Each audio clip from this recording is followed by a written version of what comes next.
लिंग निर्धारण।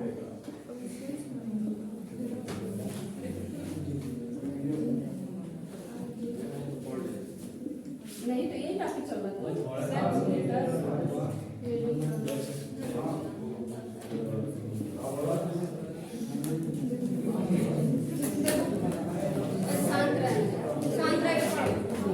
और देख लो ये लिंग निर्धारण का 3 बताऊंगी, 3 चीजों में लिंग निर्धारण, 3 मतलब जीवों में लिंग निर्धारण को बताऊंगी और तीनों जीव लिंग निर्धारण के लिए इम्पोर्टेंस है और कोई ना कोई एग्जाम में आता ही है इसमें से। तो पहला हमने क्या बताया था, मानव में लिंग निर्धारण।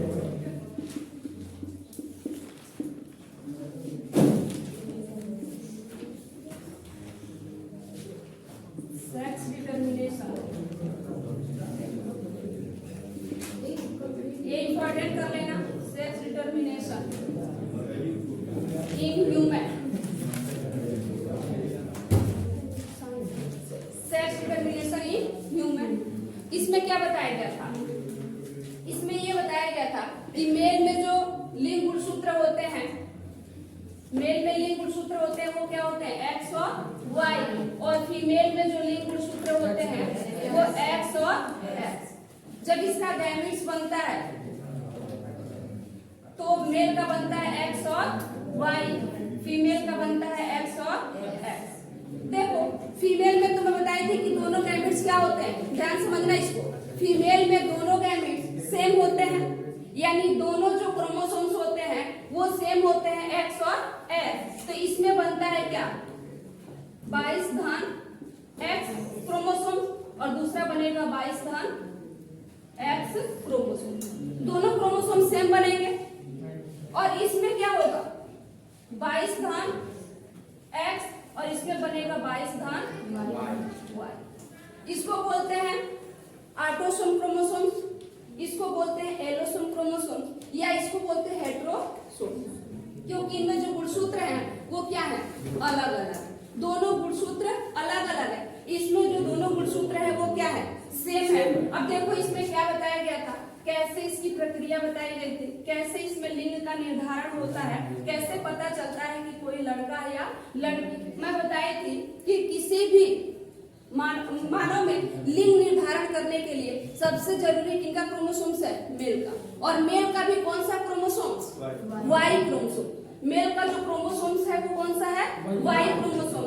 अब देखो कैसे होता है, मेल में बताया गया था कि मेल का एक्स वाई और फीमेल का एस। अब मान लो ये एस है, ये स्ट्रक्चर बनाया गया था। इसमें जो गुणसूत्र बनेंगे ओवरी में, यहाँ बनता है ओवरी में क्या बनता है, ओवम, और ओवम में जो गुणसूत्र बनेंगे वो क्या बनेंगे, एक्स और एक्स। सारे गुणसूत्र इसमें भरे रहेंगे, कौन सा, एक्स और एक्स भरे रहेंगे, और ये भरे रहेंगे एक्स और एक्स, और इसमें जो जाएगा वो क्या जाएगा, 22 धन एक्स। कोई भी गुणसूत्र, अगर कोई भी ओवरी में से ओवम निकल के जाता है फैलोपियन ट्यूब में तो एक्स वाला ही जाएगा, क्योंकि फीमेल में पूरा का पूरा क्या है, एक्स ही है। और मेल से इधर कौन जा रहा है, मेल से जा रहा है एक्स और वाई, तो मेल से तो पूरा एक्स और वाई ही जाएगा। तो अब ये कंडीशन है कि अगर एक्स एक्स मिल गया तो इसका तो पूरा एक्स है, फीमेल का तो पूरा एक्स है, इसमें तो कोई डिटर्मिनेशन ही नहीं है, चाहे पहला वाला जाए चाहे दूसरा वाला जाए, सब एक्स ही क्रोमोसोम्स है। तो एक्स और एक्स मिल गया तो क्या हो गया, 2x हो गया, यानी ये जाइगोट बन गया। और जब ये जाइगोट बना तो क्या होंगे, ये जो संतान उत्पन्न होगी वो लड़की होगी। अगर वही क्या जाता है, फीमेल का मेल का वाई गुणसूत्र जाता है, और वाई गुणसूत्र फीमेल का पूरा एक्स है, अगर एक्स प्लस वाई मिलता है तो क्या बन गया, एक्स और वाई। यानी ये जो होगा संतान वो क्या होगा, लड़का होगा। यानी मेल ही निर्धारण करता है कि आने वाला संतान जो होगा वो लड़का होगा कि लड़की होगी। यानी मेल का गुणसूत्र ही निर्धारण करता है कि जो संतान उत्पन्न होने वाला है वो लड़का है कि लड़की है। और उसमें भी एक्स नहीं, कौन सा गुणसूत्र मेल का, वाई वाला गुणसूत्र, और इसलिए इसको एक स्पेशल नाम दिया गया, एंड्रोसोम। वाई गुणसूत्र का नाम क्या होता है, एंड्रोसोम। इस तरह मनुष्य में क्या होता है, लिंग का निर्धारण होता है, यानी मनुष्य में लिंग का निर्धारण सिर्फ किसके द्वारा होता है? मेल के वाई गुणसूत्र के द्वारा। यानी अगर किसी को लड़की बार बार जन्म ले रही है, इसके मतलब उसमें किसकी दोष है? किसके लिए वो निर्धारण, किसके गुणसूत्र से निर्धारित हो रही है? मेल के वाई गुणसूत्र से। इसी प्रकार हम लोग दूसरे पढ़ेंगे, और इसका देखो कैसे ये बनते हैं। ये x और y, ये x और x। अब ये बन गए x और y, और ये बन गए x और x। अब देखो ये गैमेट्स इससे मिल गया, क्या बना? x और x।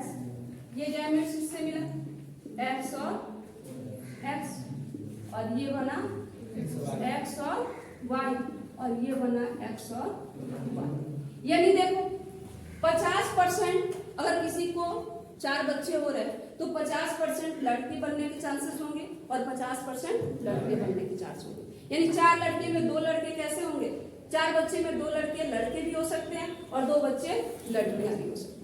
ठीक है, इस तरह मनुष्य में क्या होता है? लिंग का निर्धारण होता है। यानी मनुष्य के लिंग निर्धारण के लिए केवल मेल ही जिम्मेदार है। वो भी कौन सा? मेल का कौन सा गुणसूत्र? मेल के वाई गुणसूत्र ही जिम्मेदार है। तो अगर आता है मेल के या मनुष्य में लिंग निर्धारण के लिए, तो हम यही लिखेंगे कि मनुष्य के लिंग निर्धारण के लिए क्या किया जाता है कि मेल का जो एक्स वाई गुणसूत्र होता है और फीमेल में एक्स और एक्स गुणसूत्र होता है।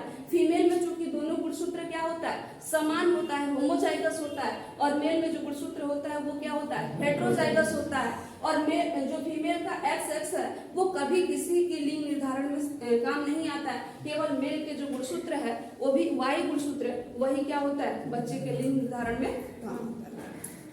दूसरा हम लोग पढ़ेंगे, दूसरा समझ लो।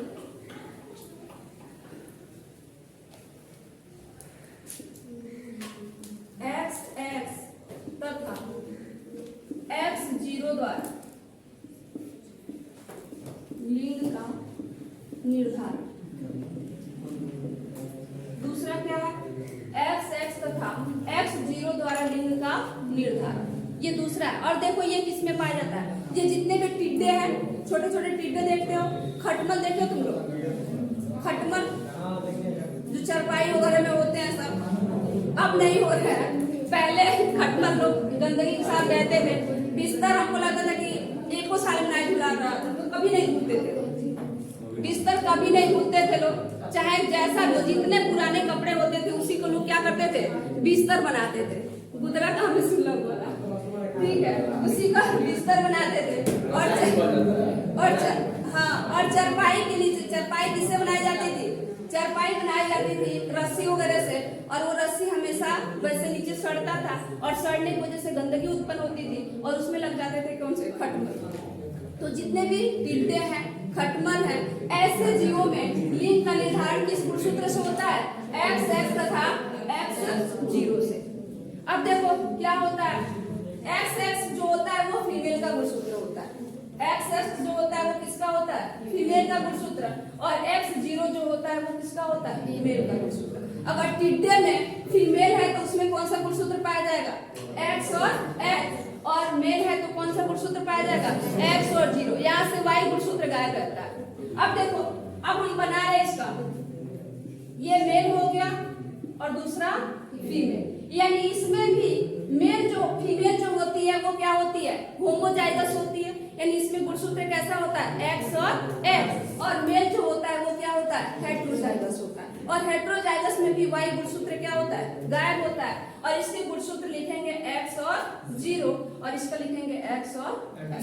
अब इसमें जो गैमेट्स बनेगा वो क्या बनेगा? अब मान लो इसकी गुणसूत्र हमें पता नहीं है, अगर मान लो गुणसूत्र सबके तो पता नहीं रहता, तो हो सकता है इसका गुणसूत्र कुछ और है। हम इनके गुणसूत्रों को क्या मान ले? ए। जो दैहिक गुणसूत्र है उनको क्या मान लिए? ए मान लिए। और कैसे गैमेट्स बनेगा?